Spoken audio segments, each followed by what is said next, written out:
Welcome back to This Is My Raw Read Along. We're already up to chapter 6.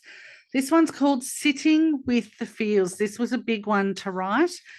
The quote at the beginning, your emotions formulate part of your nature. One thing I constantly say to clients is whilst we all have thoughts, feelings, and attitudes, they are not designed to squat in the presidential suite of the mind. If ignored and shoved under the metaphorical carpet, you can get tripped up later. This buried stuff can bring you down or fish slap you in the face or just plain push your buttons to make you bonkers. It's a very technical term, by the way. Thoughts and feelings should come and go rather than getting stuck and forcing you onto a merry-go-round. Your thoughts, feelings, and attitudes form your emotional, energetic state. Functions occur in either two ways. You can either respond to what's happened to you in your life or you can react. Your values and beliefs contribute to your unique way of responding based on your previous experiences of events, being perceived as either good or bad. Your emotional response also depends on whether you're grounded or not, whether your nervous system is running a survival program or not, and whether your energetic systems are flowing or stagnant. Your trauma tale can affect the ability to modulate your mental and emotional responses. And there's a bunch of small, actionable solutions that can empower you to overcome your mountain lion encounters. The first is acknowledgement. Feelings is an important topic because it's one of the most powerful tools for healing that I have both personally and professionally learnt. Your feelings are the barometer of your state of being. Your mind merely processes your responses to life's experiences. It is your heart space that is the ruler. Acknowledging how you feel can be like using the master key of any door that holds memories of experiences in your mind. Once you acknowledge what it is you're feeling, you can become curious and begin to understand why. Please recognize that whilst I'm a multidisciplinary practitioner, I don't fix you. My role is to create a safe space for you to fix yourself. And so I support you in understanding your response to your experiences. And I make every attempt to diffuse your response to stress so that you can recuperate from your trauma tale. Here's a quote. There is only ever one person who can fix your feelings, and that's you. So let's explore the concept of acknowledgement. The more you allow yourself to understand about what and why you're feeling without judgment, the more you learn how to discern your current response. You can become accountable for your current response by reframing a past tense reaction. Acknowledging how triggers make you feel diffuses the built up emotional energy of the original trauma. Acceptance makes it easier for you to process the triggers that continue to arise, and processing heals your emotional wounds. This is how you transform your own trauma tale. This transformation requires you to embrace your courage to overcome the anchored weight that emotional energy brings to your trauma tale. So, this chapter will explore how you can build confidence to face the uncomfortable feelings that you've been stuffing under the carpet and avoiding all of this time. I will explain how to feel safe sitting in all those feelings and how you can become your own teacher as you embrace your Shempa, or that discomfort, which triggers the emotions of your first encounter with that mountain lion. The first subsection is called Big Girl Pants. If you've worked with me, you'll be familiar with me telling you you've got to put them on to get on with doing the work. Western culture does not promote that you are your own healer. The Global Wellness Institute estimates that the global wellness economy in 2020 was worth $4.5 trillion. Our societal's quick fix, pop a pill culture incorporates the avoidance of feelings through to the fake it till you make it gloss of social media. In other words, shove your feelings under a rock so that you can fake it and look and act like an airbrushed supermodel living a fabulous life. And I'm here to say it's all fucking bollocks. But you never see that supermodel binge eating everything in the cupboard and then having a good cry.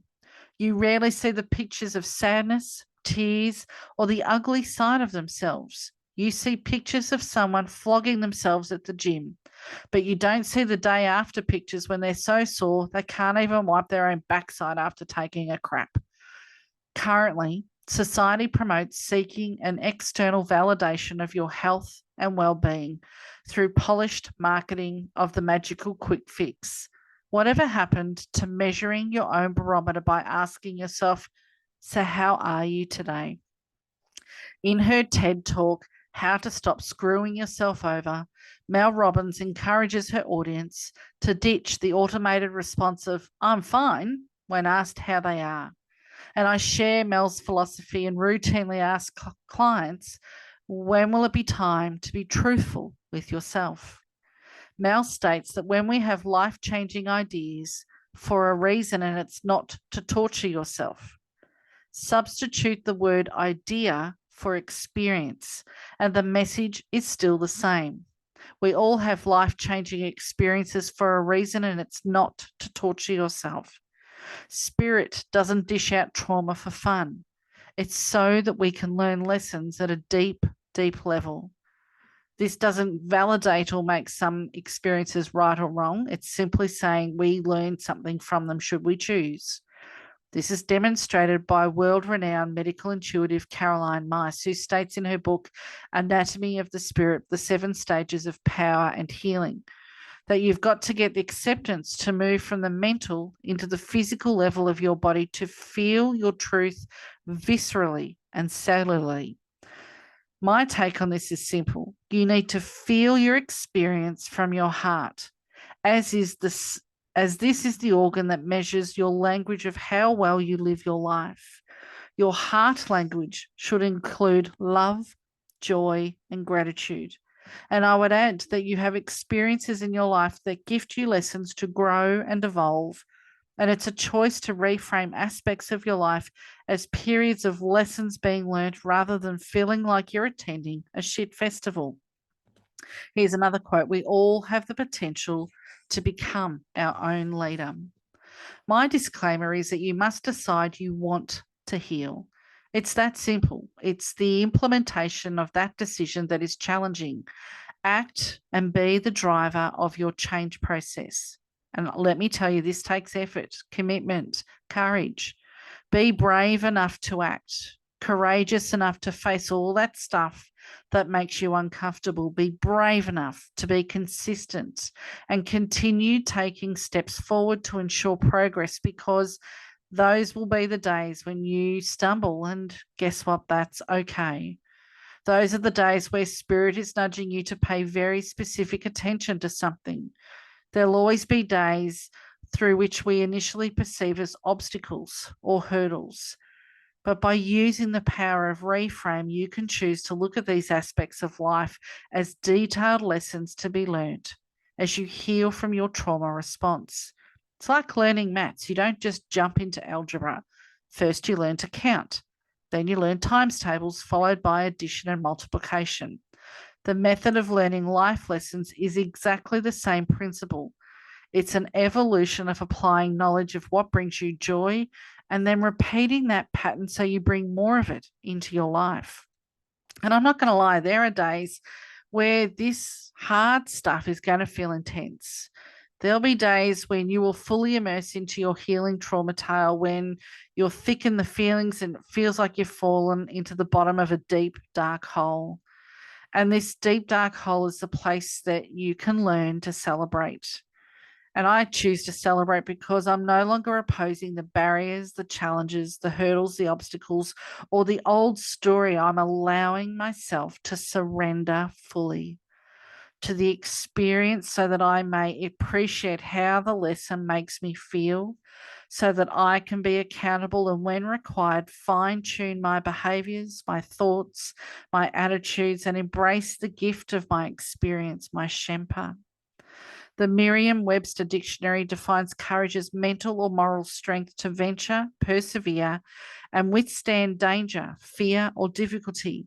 I would expand this to include that courage gives you the strength to make a commitment to sit in your own stuff and all of that emotional baggage that you've been avoiding, which makes you uncomfortable.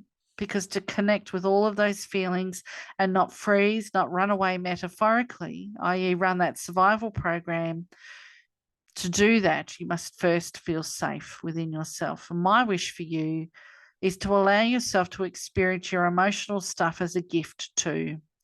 Let's look at how you can connect with the feelings that you've been hiding. You may also find it useful to identify where your body stores the energy of these buried emotions and how they can leave you feeling drained and stuck. Hopefully, this will enable you to gain clarity on how hanging on to this negative energy impacts your life and stops you from healing your trauma tale. Now, rather than finishing this subsection, because we're talking about big feelings and triggers and the like, I will only work through this section when I'm with someone in person so that if they are challenged and their buttons are all pushed, then I will be able to step in and provide support. So we'll just jump straight to the affirmations for this subsection. 1, put the oxygen mask on yourself first. 2, I allow myself to remember the good times. 3, I am connected to bubbles of happiness.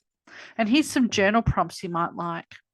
Number 1, think of a situation where you feel like there's unfinished business and allow your feelings about this situation, event, or person to arise. And now answer the following in your journal. Who or what is challenging you? Why does it push your buttons? Really dig into the why. What are the actual feelings that are arising? Name them: anger, frustration, betrayal, whatever it is. Because as soon as you can acknowledge that in the here and now, you're not reliving it, you're just observing it. Remember, when you go back into a memory, it's a memory fragment. You're not back there in time. And so the last thing to do is to ask yourself, so what are you thinking or speaking to yourself today as a result of that old story or memory fragment?